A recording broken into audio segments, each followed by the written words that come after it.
สบายดีทุกคนยินดีต้อนรับเข้าสู่ช่องอาริตาสาวผมยาวเด้อมื้อนี้อาริตาได้เข้ามาเฮือนคำมูลหรือว่าห้านเสาสุดลาวแต่งหน้าลาวซึ่งว่าเพิ่นเป็นสปอนเซอร์ใหญ่ในห้านคำพอใจเนาะ15นางสาวมื้อนี้ได้เข้ามาแต่งหน้าเฮ็ดผมใส่สุดเพื่อว่าจะถ่ายโปรไฟล์ใหม่กันเนาะโปรไฟล์นี่จะเอาไว้ขึ้นหน้าสากวันไฟนอลอาริตาได้มาพากย์เสียงเอาเด้อทุกคนเพราะว่าย่านรบกวนตากล้องหรือว่ารบกวนอ้ายเอื้อยที่อยู่ในกองประกวดเนาะเกรงใจบ่อยากเว้าดังหลายก็เลยว่าถ่ายภาพบรรยากาศมาให้ทุกคนได้เบิ่งได้ชมกันเนาะว่าแต่ละคนน่ารักน่าชังขนาดไหนมีแต่คนงามๆผิวงามผิวดียิ้มหวานอีกเนาะมาเบิ่งแต่ละนางสาวหลังจากใส่สุดลาวหน้าตาออร่าขนาดไหนอาริต้าลุกขึ้นมาแต่งหน้าตั้งแต่5 โมงเช้าเนาะไออิงกี้หรือว่าสร้างแต่งหน้าหรือว่าผู้ส่งเฮาลงประกวดนะเราเข้ามานอนสวรรค์ตั้งแต่คืนวันเสาร์เนาะเพราะว่ามื้อที่เฮาถ่ายโปรไฟล์ใหม่ใส่สุดลาวนี่เป็นมื้อวันอาทิตย์ทางกองได้นัดนางสาวให้มาฮอดในเวลา 9 โมงเนาะเพราะว่าเฮามีกิจกรรมหลายในมือนี้9 โมงหาเที่ยงแม่นถ่ายโปรไฟล์ประมาณ3สุดเนาะมันจะมีสุดลาวแล้วก็สุดเกาะเอิกแล้วก็ยังมีสุดที่ทางกองเกียมให้เป็นสุดคือว่าเสือห่านคำพอใจเนาะเป็นสุดทีมเลยถ่ายโปรไฟล์ไผพร้อมก็คือเขาเลยเนาะถ้าไผยังบ่แล้วก็เข้าตำลังบ่ได้เข้าเรียนเบอร์ตอนนี้ก็สาวๆก็มาครบเบิดทุกคนแล้วพากันเลือกเครื่องใส่เนาะไผใส่แล้วถ่ายแล้วก็ถอดออกไผที่ยังบ่ได้ใส่ก็ไปเตรียมโตวใส่เพราะว่าฟ้าวแล้วฟ้าวไปงานอื่นเนาะนี่สาวๆแต่ละคนหลายคนนะสถานที่ก็จะแคบน้อยนึงเนาะเพราะว่าเราบ่ได้เฮ็ดสตูใหญ่นี่ตากล้องก็มาเป็นทีมงานประมาณ 4-5 คนพุ่นแหละตอนนี้กำลังถ่ายนางสาวตัวแทนเมือง2 คอนเนาะน้องอเล็กซานดราเบอร์13ฝากโหวตฝากเชียร์หน่อยเด้อน้องก็งามอายุ18 ปีเฮ็ดอ่องต้องอยู่นี่เบิ่งสภาพอาริตาก็สวยก็ยังอยู่เนาะนี่คนนี้เบอร์11อันนี้ก็ตัวตึงเลยยิ้มหวานมีรักยิ้มอีกสวยเพิ่นก็เป็นสาวตำรวจเนาะเพิ่นก็เข้ามาประกวดย้อนอยากเฮ็ดตามความฝันตัวเองนี่ยิ้มโซเขียวไป1 เม็ดเนาะเพราะว่าไปตัดเหงือกมาเหงือกก็ดีแล้วเอ้ามาเบิ่งกันทุกคนว่าเป็นจังใดลิตาก็ให้ไอ้ต้อมผู้สร้างภาพนี่จับกล้องให้ซะแล้วก็มาโฟสแอคท่า2 สาวว่าเวลาไปโฟสน่ะสิแอคท่าใดมันจังคือเนาะอาริตาก็บ่ค่อยถนัดปานใดเนาะแอคท่าแบบสาวลาวปึ๊บเนาะเฮ้ยก็งามอยู่ไปเบิ่งทุกคนนั่นถือเอิ้นเขาแล้วสาวเบอร์11พาที่ท้ายแล้วก็ยับออกไปแล้วก็ไปเปลี่ยนเครื่องให้ผู้อื่นใส่ใหม่เนาะธีมสุดหรือว่าสุดที่นางสาวใส่แต่ละคนนี่แม่นเฮาบ่ได้เป็นคนเลือกเองเด้อทางห้านเพิ่นจะประยุกต์ให้ว่าตัวนี้เหมาะตัวนั้นเหมาะเครื่องประดับเฮาบ่สามารถเลือกเอาเองได้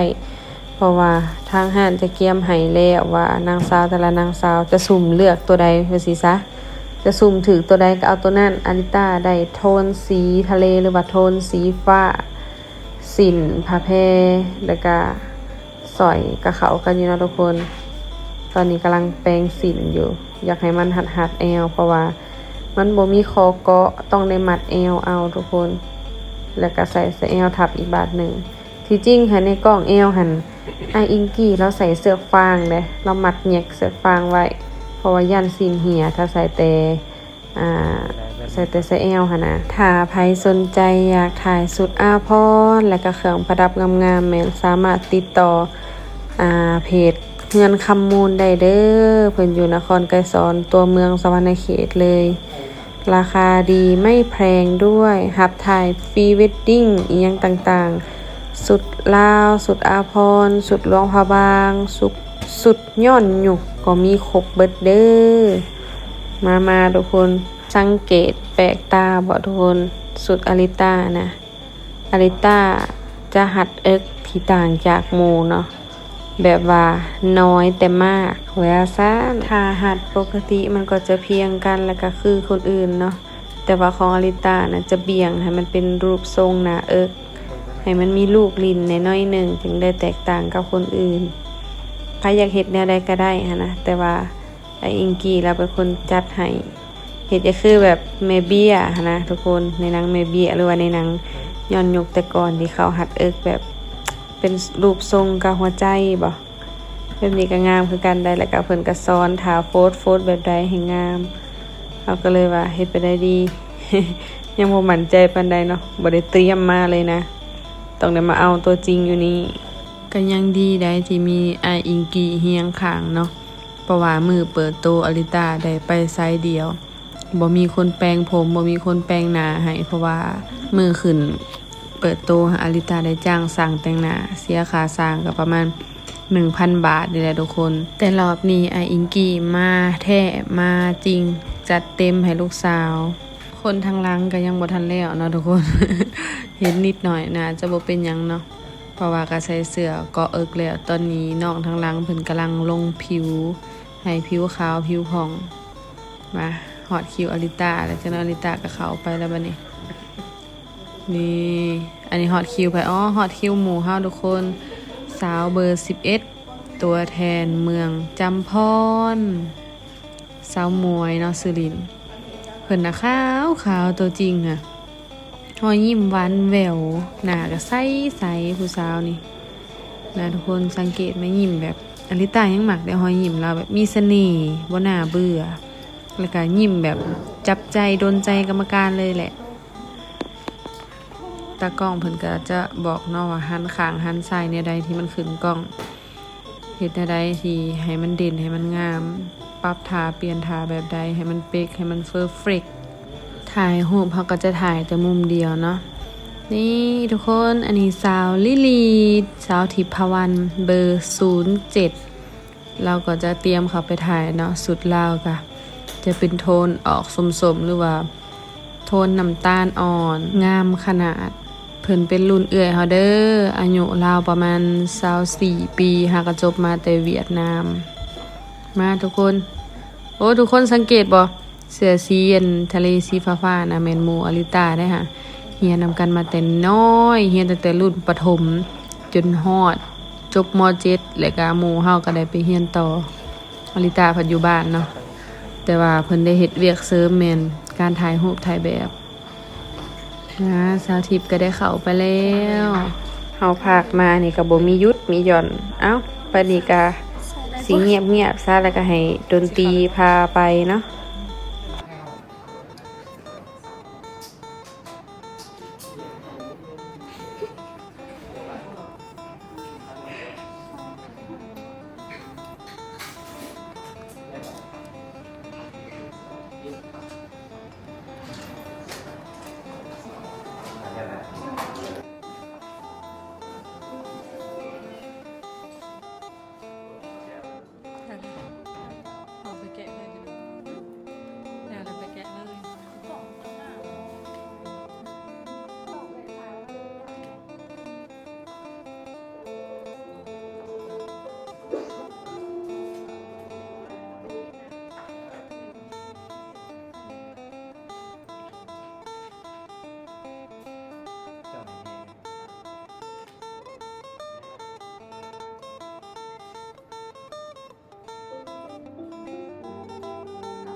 ในขณะนี้ถึงคิวอาริต้าสาวผมยาวแล้วจ้า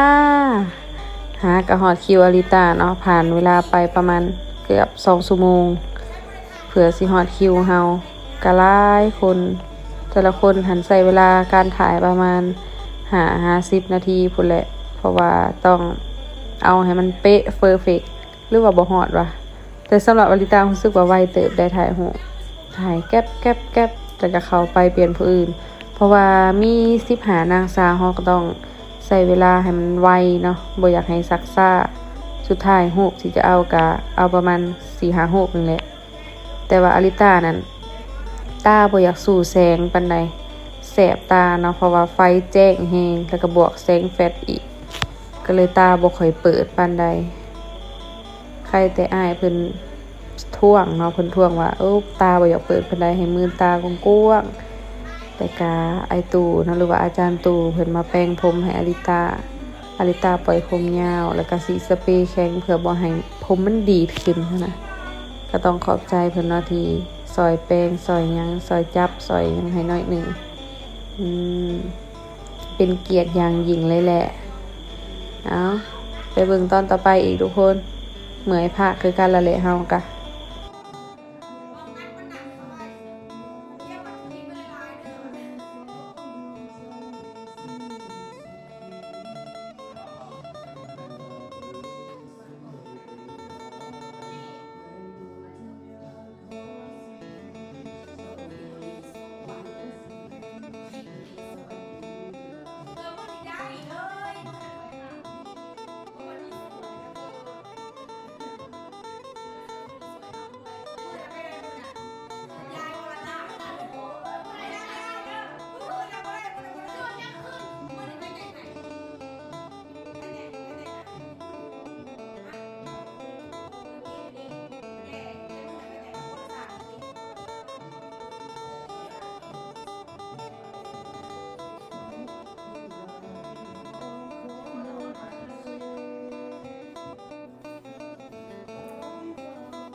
ฟ้าสภาพ ทำไมคิ้วเป็นอย่างนี้อ่ะ อันนี้ทรงผมใหม่ทุกคนเพราะว่าเขาถ่ายประมาณ3-4 เทื่อผมบอกรอบแรกแต่งตัวถ่ายสุดลาวเกาะเอิกเนาะเขาปล่อยผมรอบที่2เขาหมัดตึงถ่ายเกาะเอิกรอบที่3ใส่สุดห่านคำพอใจเนาะที่เพิ่นให้เสร็จนางสาวมาแบบนี้4ก็คือไปถ่ายนอกสถานที่3 แห่งคือสิเป็นวัดเลยเดี๋ยวนี้ห่างใกล้บอยแห้งเลยตอนนี้กมาแต่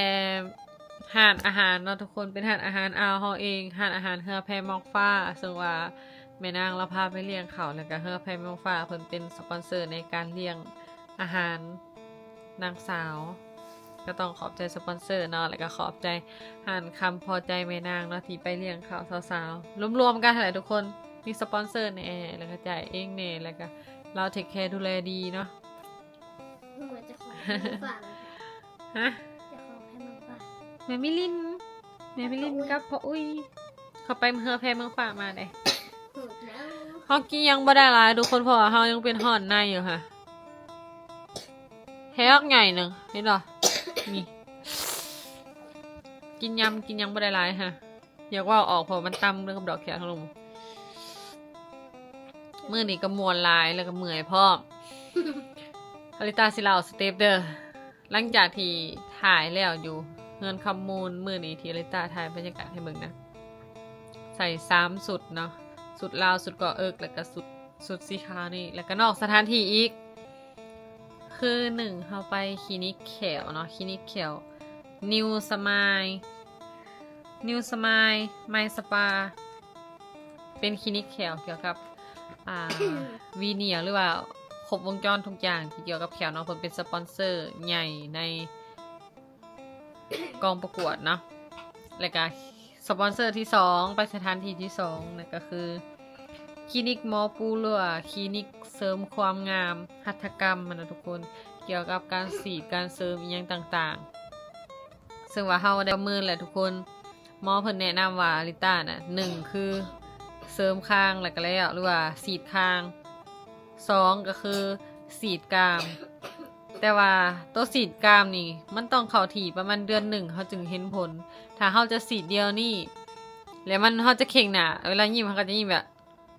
มันบ่ยิ้มแบบอันนี้ได้นะเขายิ้มแบบจังซี่ก็เลยว่าลิตาสิเลือกจะบ่เฮ็ดซะสิปล่อยไปธรรมศาสตร์แบบนี้แหล้วเนาะการเฮ็ดก็คือยันแล้วบ่ทันแล้วก็เฮาก็ยันเจ็บอีกบ่เคยเฮ็ดนะบัดนี้ก็ไปสถานที่ที่3ไปสถานที่สุดท้ายของมื้อเนาะเขาไปถ่ายอยู่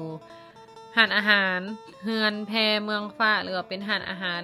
ของอาวเขาเองเนาะน้องชายเขาเองที่ว่าเป็นหุ้นส่วนกันเนาะไปกับ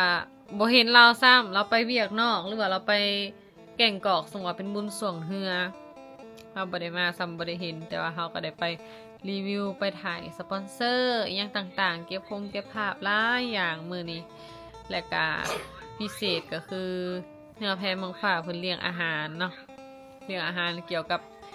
ยำเพราะว่าช่วงนี้เพิ่นมีโปรโมชั่นยำถูกจาน 19,000 กีบ10จานแถม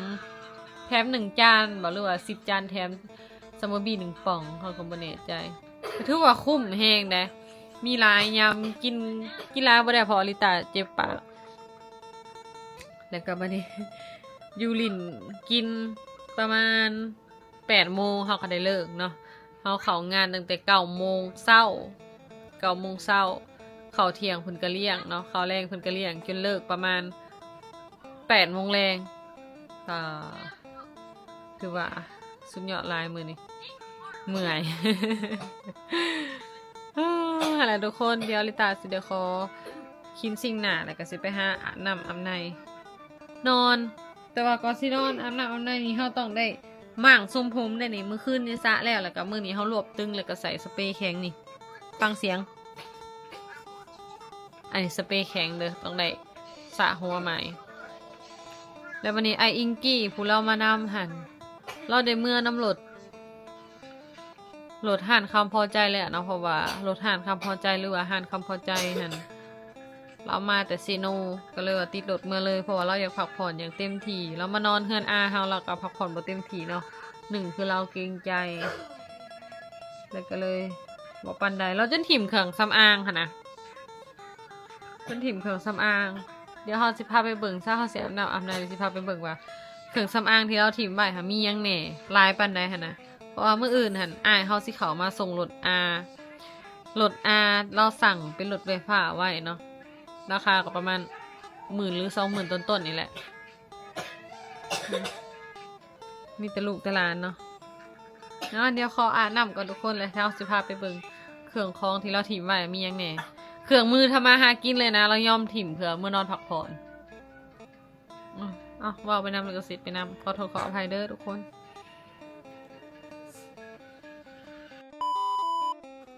ค่ะอาบน้ำสระหัวมาแล้วแต่ว่าล้างเครื่องสำอางออกบ่เบิดเนาะนี่มันมีห่อหอยคราบดำอยู่ขอบตาหรือเป็นน้ำนอนบ่อิ่มบ่หอดในก็ยังบ่ดีป่ะนี่ทุกคนแผลใหญ่มากว่าวกับแบบปากอยากบิดเลยเพราะว่ามันเจ็บมันตำกับเล็กเลยเนี่ยแสบจี๊ดว่าวันนี้เขาสิพาทุกคนมาเบิ่งเครื่องสร้างแต่งหน้าที่เพิ่นทิมไว้เนาะนี่ค่ะโมเมนต์กล้องนะแต่เป็นนี่มาเบิ่งว่ามียังแหน่ทุกคนเมื่อเช้านี้เขามาแต่งหน้าอยู่ห้องนี้เลยเนาะไออิงกี้แล้วก็พักผ่อนอยู่นี่เขาก็ไปนอนอยู่ห้องพูนนี่อีช่างแหน่นี่ กล่องเครื่องไฟเครื่องสำอางครบเสร็จโอ้อันนี้กล่องเครื่องสำอางเลยทุกคนผมอันนี้จะเป็นกล่องเครื่องสำอางอันนี้ก็พวกแปรงอันนี้เครื่องไฟฟุ้งฟิ้งแล้วก็เสร็จอีกจังมีกระเป๋าอาหารคำพอใจสำหรับคนแต่งหน้าทุกคนเราก็สิขอลาไปพักผ่อนเนาะมื้ออื่นอลันกับแมตตี้สิเขามาตอนประมาณเที่ยงเราก็สินอนเต็มที่พูดแหละประมาณบ่ายผมบ่จักตื่น เมื่อพร้อมอ่านเลยเนาะทุกคนคลิปนี้สิขอลาไปก่อนได้ฝากทุกคนกดไลค์กดแชร์กดซับสไครต์เพื่อเป็นกำลังใจให้หน่อยเด้อบ๊ายบายอย่าลืมโหวตให้ PJ04 เด้อฮอไฟนอลถ่ายเดือนนี่เลยไปจุ๊บเด้อ